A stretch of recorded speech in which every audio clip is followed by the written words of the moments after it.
السلام علیکم ستړي مسئ نن پنجشنبه د 1403 کال د میزان د میاشتې 14 نیټه چې د 2023 کال د اکتوبر میاشت د 3 نیټه سره سمون خوري د سکون رادیو خپل رسنۍ څخه مو د نن ورځې لنډو او مهم خبرونه ته هرکلی زه کرم خان سمسور یم.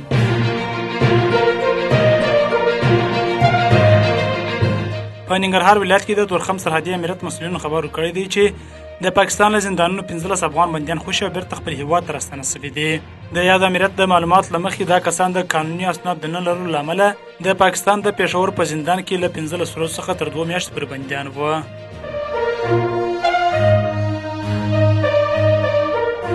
د کډوالو او راستنېدونکو چارو وزارت خبر ورکړی دی چې د ودان افغانستان او ناروې مؤسسو سره دوه هوکړلیکونه چې ارزښت یې $1 میلیون او $440,000 دی لاسلیک کړي دي.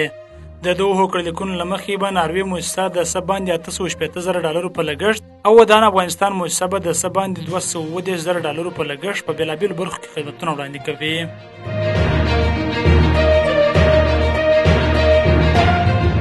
د روسیې د بهرنیو چارو وزارت خبر ورکړی دی چې د مسکو فارمټ په 8مه غونډه کې به د افغانستان له سرپرست حکومت سره د اړیکو پراخول د دې غونډې له لومړیتوبونو څخه وي.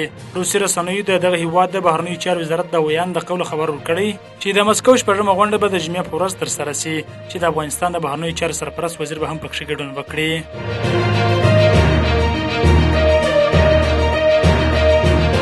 د هرات ولایت روغتیايي مسؤلینو خبر ورکړی دی چې په تیر یو کال کې په دغه ولایت کې څه باندې 1300 ماشومان له وخت مخکې زیږیدلي دي. د معلومات له مخې په یاد شمیرو کې څه باندې 180 ماشومان مړه شوي دي. د هرات د حوزوي روغتون د زیږون شمیرې ښیي چې هر میاشت تر 80 پورې نوي زیږیدلي ماشومان یوازې په دغه روغتون کې نړۍ ته راځي.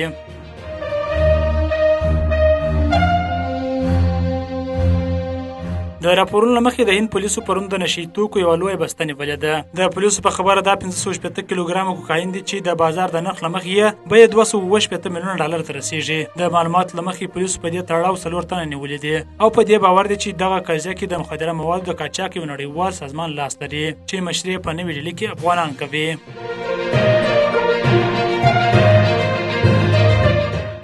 دا و د سکون رادیو د خبرو رسنۍ څخه د نن ورځې لنډ او مهم خبرونه. تر بیا د الله په امان.